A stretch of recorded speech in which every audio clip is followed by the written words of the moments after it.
Your work-life balance happens because you create a work-life balance. Nobody's going to come to you and do it for you. No one's coming to save you and is going to help you balance your work and personal life.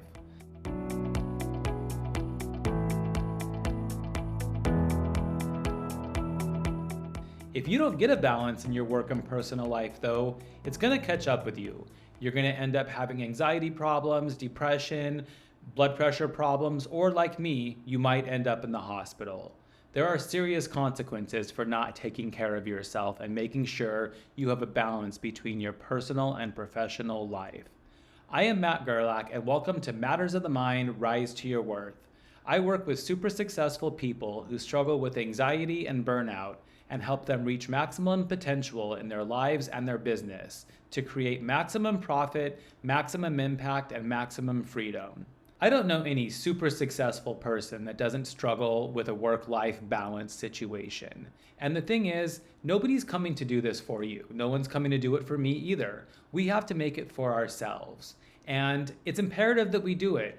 I once had a doctor tell me, and this stayed with me for years, that in your 20s, you can kind of treat yourself like crap. You can do whatever you want to your body. It's going to more than likely recover. In your 30s, you kind of still can too, but you need to start preparing for your 40s because in your 40s, you can't do it anymore. This is when we start having health problems, and this is when it's imperative that we are prioritizing our health and our personal lives over just working all of the time. A work-life balance isn't a luxury. It's something that we need to have. If we work all the time, there are tons of stories and statistics about this causing us heart attacks, this causing us high blood pressure, high cholesterol. If we're not exercising, if we're eating bad, we are going to be on pills prematurely to compensate for what we are not giving our body, for us not taking care of our body.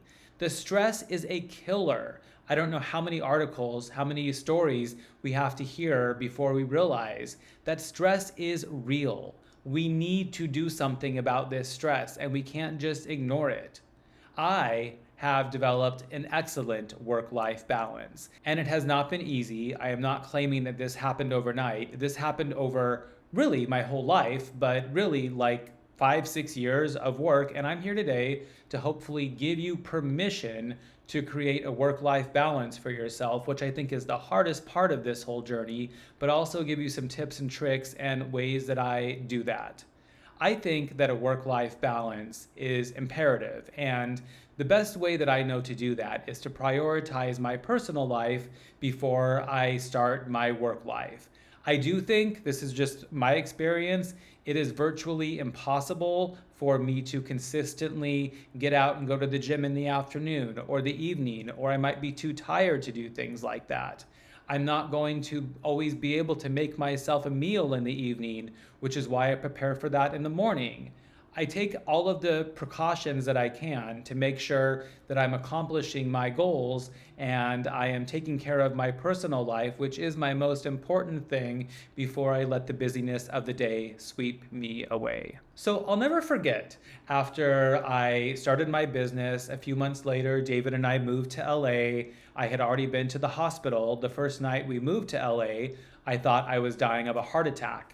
We were unpacking. I started feeling chest pain, shortness of breath, and dizziness. Sat down, and I had been diagnosed with high blood pressure not long before that. So I traveled with my blood pressure cuff and sat down, and my blood pressure was 190 over 110. For those of you that don't know, that is extremely high, and my doctor told me to go to the hospital. They thought I might have had a heart attack. So my first night in LA, I was checked into the hospital because my work-life balance was not good. I knew that something needed to happen. I was going to the doctors. I was trying to do all I could to get this work-life balance going. I didn't really know any super successful entrepreneurs who were in a place like I was and were under the amount of pressure that I was under. And I didn't know that I had the permission. I would have told you at that time, if you said, Matt, you need to prioritize your health, I would have said something to you like, you don't understand what's going on. I do understand what it's like. And looking back at that time, I could have set better boundaries. I could have raised my prices to have less clients.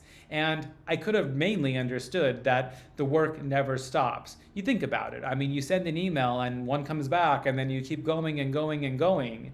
There needs to be mechanisms put into place, and we need to realize that the day is done when we need it to be done. And that's really where I'm at now. So, quick story. This demonstrates how bad my work-life balance was. And when I think about how bad it was, this just pops into my mind.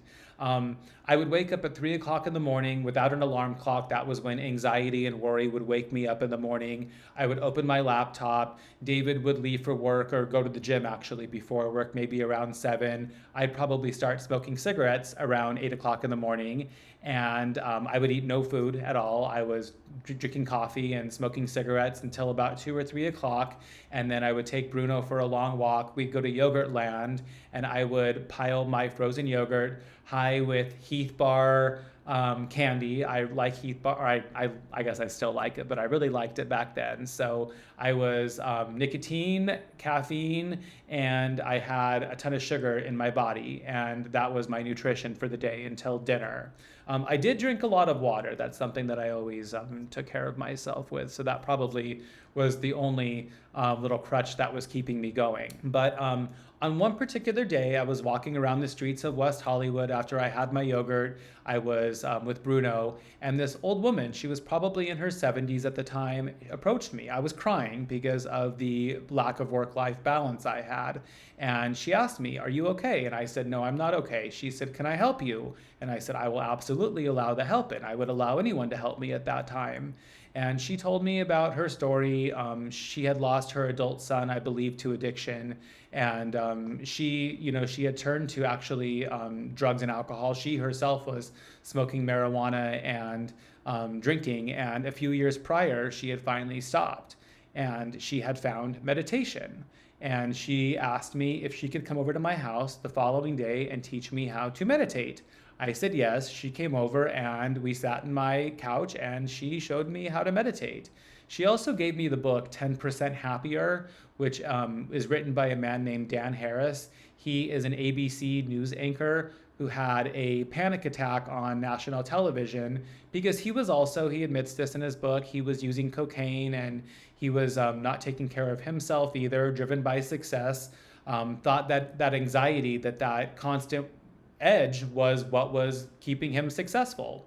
So this woman, B was her name, she taught me how to meditate and I started reading this book. And that was really my first foray into taking better care of myself. I started going to yoga in the mornings before work, or I still woke up at 3 o'clock sometimes and I would, I couldn't help myself. I would work for a while, but I started going to yoga around 7 o'clock and would take that break. And during yoga, I met a couple of people in yoga. I started talking to them about my problems, about what was going on, and I started learning. Fast forward to today, I have an excellent work-life balance. I believe that it starts with an excellent morning routine, and excellent morning routines start with an excellent evening routine. So if you want to wake up early in the morning, you need to go to bed early. I go to bed early, about 8 o'clock at night. I might read for a few minutes and finally fall asleep around 8:30. I wake up to an alarm clock around 4. Every once in a while, I will not set an alarm and I might sleep until 5 or 5:30 or so. But I wake up at 4, brush my teeth, take Bruno downstairs and make myself some lemon water, hot lemon water. I am told that I should be drinking that for about 30 minutes before I have my coffee. And I can actually feel it, like getting my blood moving and getting my breath moving. And it makes me feel really good. So I do that. And then I read my daily Stoic book. I've read this book every single day for the past probably 7 years. Honestly, I think Stoicism has changed me almost more than anything has. It's taught me how to just focus on controlling what I can control. And I read my book, whatever book I'm reading, I read that for about a half hour, and then I journal. And journaling, I am just still amazed by the power of journaling. I have a busy mind, and then I start writing things down, and it becomes clearer. I noticeably feel the difference after I journal. David comes downstairs around 5:15. We meditate for about 10 minutes. Then I start doing my creative work. My creative work is very important to me. That's either writing my book. I'm writing a memoir that hopefully will be published in the next year or so. I also write essays that I try to submit to places like the New York Times or the Washington Post. I do the creative parts of working on my coaching and consulting business. And about 8 o'clock, I leave to go work out, either a hike or the gym or go to yoga, go for a run, and come home, shower, have my breakfast. And about 10 o'clock, I start my routine part of my day. And I make food for us on the weekends normally. Sometimes I'll put on a pot of beans in the morning for us while we are meditating and doing all of our morning stuff while I'm sitting there. One of the things I remember most was when I was suffering so bad, I would prioritize work before everything else. So we like to eat dinner around 6 o'clock, and it would be like 5:50. I was still in my pajamas and I haven't even started dinner. And that would make me feel like I was failing, like I wasn't prioritizing the things that were most important to me. And feeding myself and David is really important. Even when I was so stressed out, like I really value my relationship. I love sitting down for dinner with David, and it's really important for me to do that. And I felt like such a failure. I was failing myself, I was failing him, and I didn't want to do that anymore. So taking care of him and taking care of me, taking care of our relationship was really one of the big catalysts that helped me improve my work-life balance. Today, I have this excellent work-life balance because I've really realized the work is always going to be there. I know that there are some days that I have to work earlier in the morning, I have to work later at night, but I gotta be honest, they're far and few between. And the more I work on my priorities and get my priorities done, the more I batch things to become more efficient with my time. I'm constantly reviewing analytics and seeing what is actually providing a return on my investment of time that's worth continuing. All of these tools, all of this analysis, all of this reviewing of my time and what's working and what's not continues to help me focus on prioritizing and planning. Like the more I plan better, the more I prioritize better, the less under the gun I feel to get things done, the less chaotic I feel. And with that, it's really improved my work-life balance when I'm much more proactive and not reactive. Our health, our well-being is important. There are seasons of our lives where we have to work harder than others. I get it. As an entrepreneur, as an executive, there's a lot on your plate and there's a lot being thrown at you. But we set boundaries sometimes. We let other people know it's not acceptable to drop a project on us at 6 p.m. in the evening that needs to be completed the next day.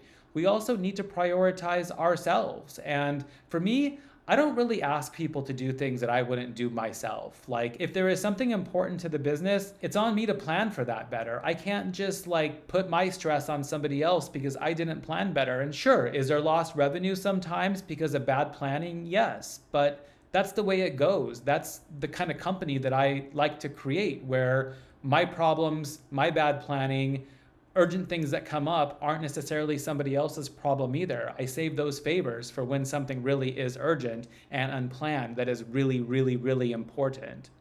I will leave you here with this today, but I want to let you know that this is all attainable for you and it starts with you. No one's going to come save you. No one's going to say, hey, I want to help you with your work-life balance. You're going to have to be the one that raises your hand and says, I need this in my life. I want to start enjoying my life. I want to have more freedom. I want to have more money.